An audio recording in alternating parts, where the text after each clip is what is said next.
The Yosemite by John Muir. Chapter 6, Part B. The Yellow or Silver Pine. The silver pine, Pinus ponderosa, or yellow pine, as it is commonly called, ranks second among the pines of the Sierra as a lumber tree, and almost rivals the sugar pine in stature and nobleness of port. Because of its superior powers of enduring variations of climate and soil, it has a more extensive range than any other conifer growing on the Sierra. On the western slope it is first met at an elevation of about 2,000 feet, and extends nearly to the upper limit of the timberline. Thence, crossing the range by the lowest passes, it descends to the eastern base and pushes out for a considerable distance into the hot, volcanic plains, growing bravely upon well-watered moraines, gravelly lake basins, climbing old volcanoes, and dropping ripe cones among ashes and cinders. The average size of full-grown trees on the western slope where it is associated with the sugar pine is a little less than 200 feet in height and from 5 to 6 feet in diameter, though specimens considerably larger may easily be found. Where there is plenty of free sunshine and other conditions are favorable, it presents a striking contrast in form to the sugar pine, being a symmetrical spire formed of a straight round trunk clad with innumerable branches that are divided over and over again. Unlike the Yosemite form, about one-half of the trunk is commonly branchless, but where it grows at all, close 3/4 or more is naked, presenting then a more slender and elegant shaft than any other tree in the woods. The bark is mostly arranged in massive plates, some of them measuring 4 or 5 feet in length by 18 inches in width, with a thickness of 3 or 4 inches, forming a quite marked and distinguishing feature. The needles are of a fine, warm, yellow-green color, 6 to 8 inches long, firm and elastic, and crowded in handsome, radiant tassels on the upturning ends of the branches. The cones are about 3 or 4 inches long and 2½ wide, growing in close, sessile clusters among the leaves. The species attains its noblest form in filled-up lake basins, especially in those of the older Yosemites, and as we have seen, so prominent a part does it form of their groves that it may well be called the Yosemite pine. The Jeffrey variety attains its finest development in the northern portion of the range, in the wide basins of the McCloud and Pitt rivers, where it forms magnificent forests scarcely invaded by any other tree. It differs from the ordinary form in size, being only about half as tall, in its redder and more closely furrowed bark grayish-green foliage, less divided branches, and much larger cones. But intermediate forms come in which make a clear separation impossible, although some botanists regard it as a distinct species. It is this variety of ponderosa that climbs storm-swept ridges alone and wanders out among the volcanoes of the Great Basin. Whether exposed to extremes of heat or cold, it is dwarfed like many other trees, and becomes all knots and angles, wholly unlike the majestic forms we have been sketching. Old specimens, bearing cones about as big as pineapples, may sometimes be found clinging to rifted rocks at an elevation of 7,000 or 8,000 feet, whose highest branches scarce reach above one's shoulders. I have often feasted on the beauty of these noble trees when they were towering in all their winter grandeur, laden with snow, one mass of bloom. In summer, too, when the brown staminate clusters hang thick among the shimmering needles, and the big purple burrs are ripening in the mellow light. But it is during cloudless windstorms that these colossal pines are most impressively beautiful.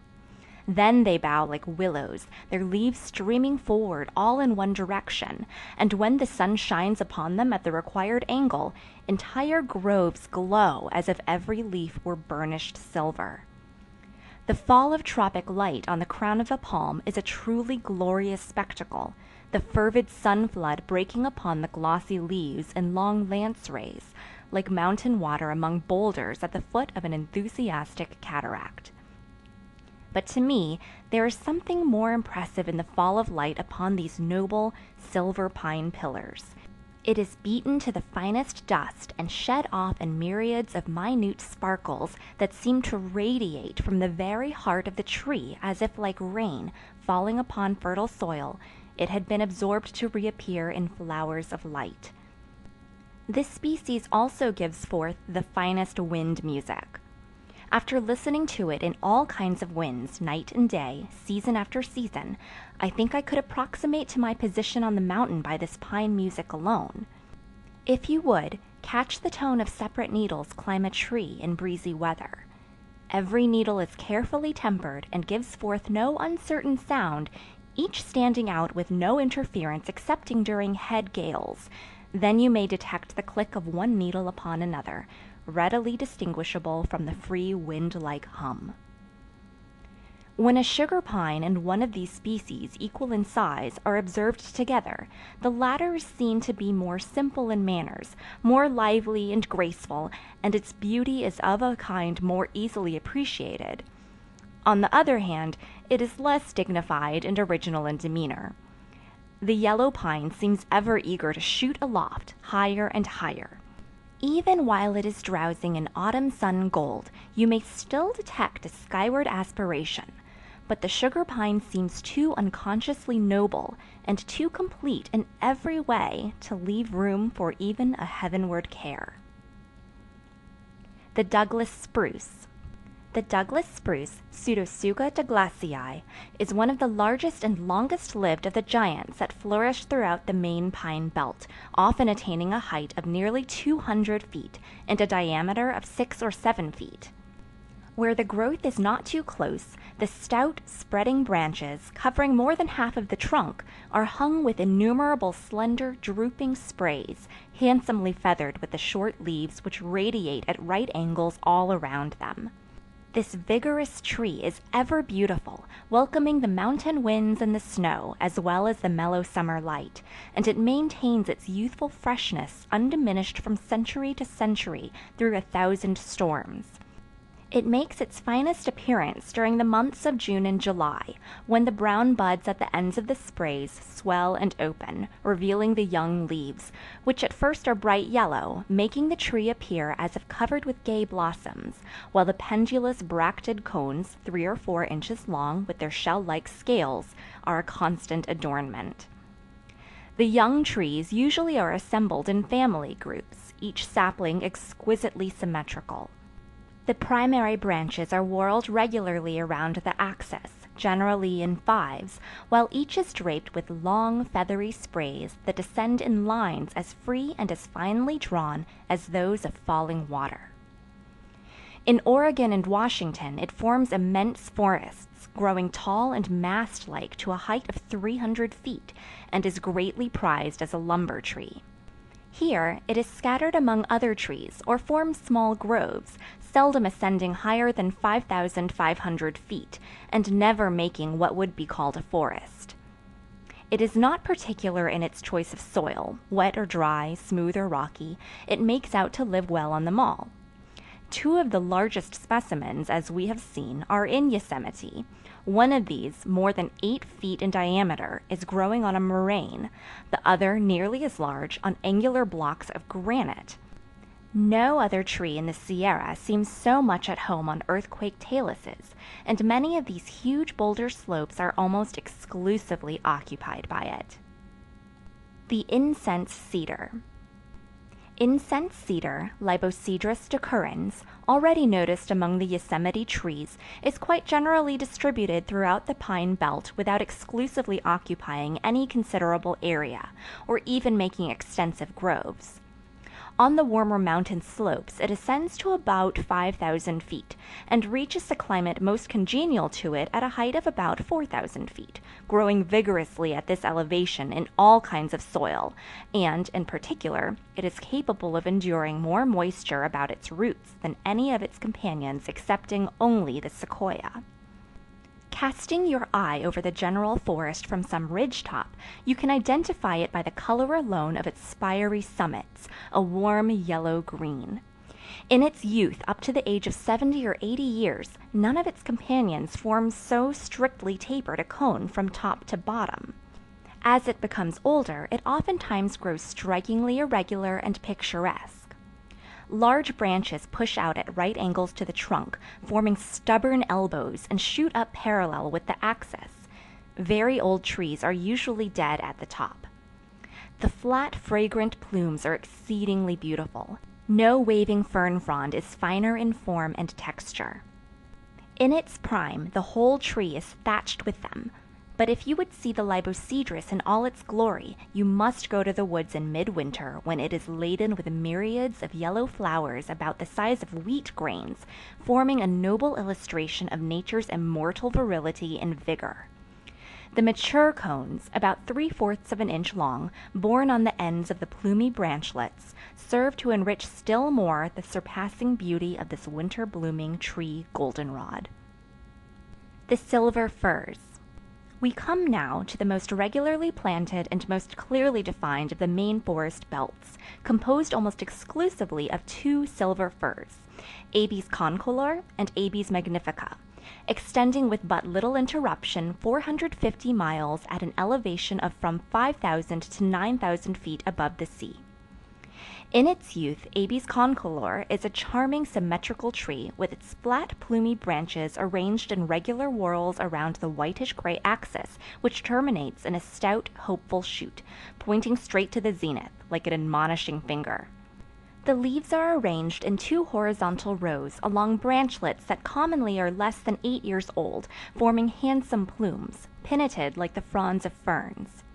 The cones are grayish-green when ripe, cylindrical, from 3 to 4 inches long and 1½ to 2 inches wide, and stand upright on the upper horizontal branches.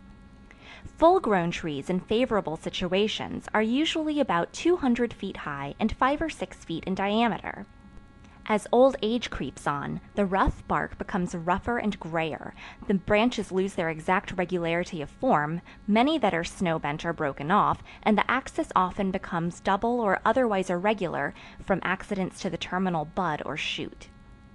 Nevertheless, throughout all the vicissitudes of its 3 or 4 centuries of life, come what may, the noble grandeur of this species, however obscured, is never lost.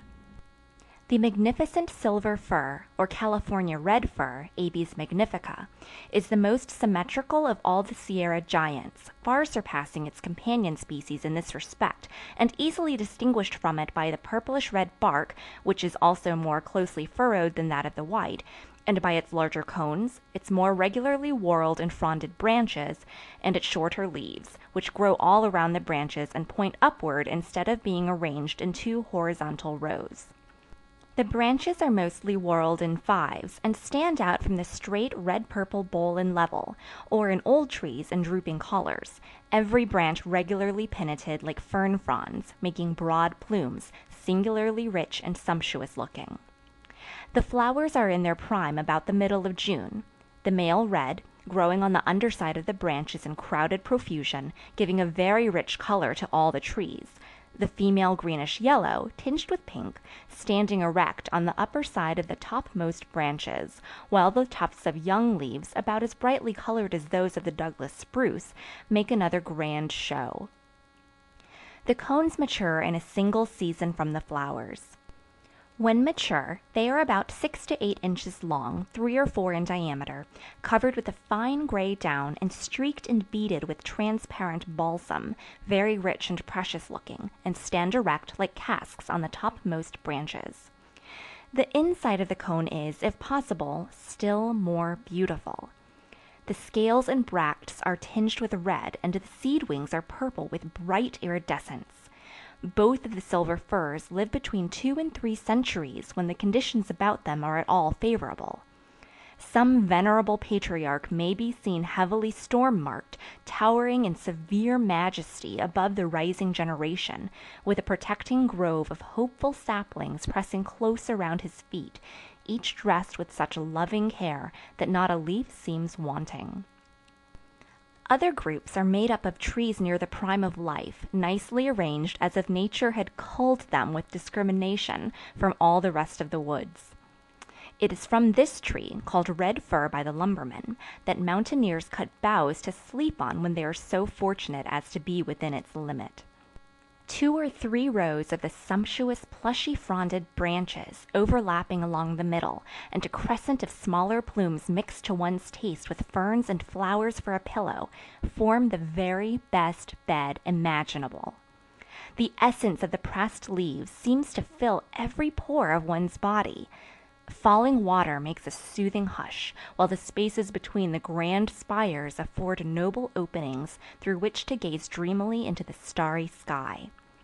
The fir woods are fine sauntering grounds at almost any time of the year, but finest in autumn, when the noble trees are hushed in the hazy light and drip with balsam, and the flying, whirling seeds escaping from the ripe cones mottle the air like flocks of butterflies.